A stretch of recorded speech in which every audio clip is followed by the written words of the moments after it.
यूं तो चुनावी तारीखों का ऐलान कुल 5 राज्यों के लिए हुआ है, लेकिन बीजेपी और कांग्रेस के बीच सीधी लड़ाई महज 3 राज्यों मध्य प्रदेश, छत्तीसगढ़ और राजस्थान में है। यही वजह है कि बीजेपी ने इन तीनों राज्यों में जीत के लिए अपनी पूरी ताकत लगा दी है और इन राज्यों के विधानसभा चुनाव में कुल 4 केंद्रीय मंत्रियों समेत कुल 18 सांसदों को विधानसभा का उम्मीदवार बनाया है। अब अगर ये सांसद जीत गए तब तो विधायक बन जाएंगे और हो सकता है कि इनमें से ही कोई 3 अपने अपने राज्यों का मुख्यमंत्री भी बन जाए या फिर इन्हें विधानसभा से इस्तीफा दिलवाकर सांसद ही रहने दिया जाए। लेकिन अगर ये सांसद हार गए तो क्या होगा? क्या ये सांसद बने रहेंगे या फिर बीजेपी इनका कद और पद दोनों छोटा कर देगी? आखिर क्या करता है बीजेपी नेतृत्व अपने हारे हुए सांसदों के साथ? आज बात करेंगे इसी मुद्दे पर। नमस्कार, मैं हूं अविनाश और आप देख रहे हैं अनकट। पहली बात तो यह है कि 3 राज्यों में बीजेपी ने अपने कुल 18 सांसदों को चुनावी मैदान में उतारा है। राजस्थान में बीजेपी ने अपने 7 सांसदों को विधायकी के चुनाव में उतारा है।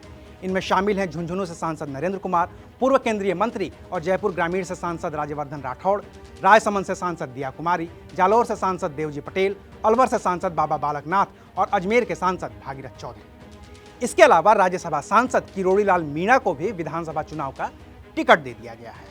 रही बात मध्य प्रदेश की, तो वहां 3 केंद्रीय मंत्रियों समेत कुल 7 सांसद चुनावी मैदान में हैं। इनमें नरेंद्र सिंह तोमर, प्रहलाद सिंह पटेल और फग्गन सिंह कुलस्ते तो मंत्री हैं, जबकि गणेश सिंह, रीति पाठक, राकेश सिंह और उदय प्रताप सिंह सांसद हैं।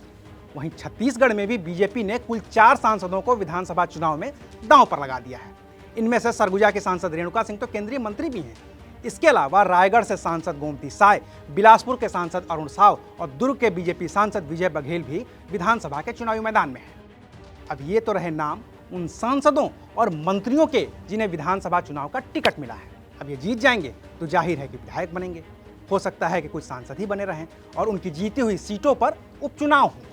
लेकिन अगर इनमें से कोई भी हारा तो उसका क्या होगा? इसको जानने के लिए आपको एक बार पश्चिम बंगाल विधानसभा चुनाव के नतीजों को भी देखना चाहिए। पश्चिम बंगाल में विधानसभा के चुनाव हुए थे और तब वहां पर जीत दर्ज करने के लिए बीजेपी ने 1 मंत्री समेत कुल 5 सांसदों को चुनावी मैदान में उतारा था।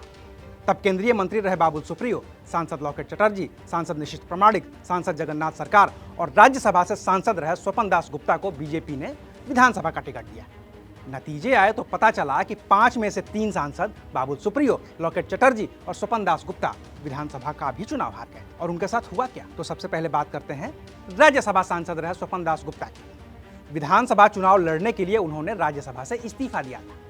जब वो विधानसभा चुनाव हार गए तो बीजेपी ने उन्हें फिर से राज्यसभा में मनोनीत कर दिया ताकि वो अपना बचा हुआ कार्यकाल पूरा कर सके। लॉकेट चटर्जी सांसद की सांसद ही रहीं और बाबुल सुप्रियो भी अपने पद पर बने ही रहे।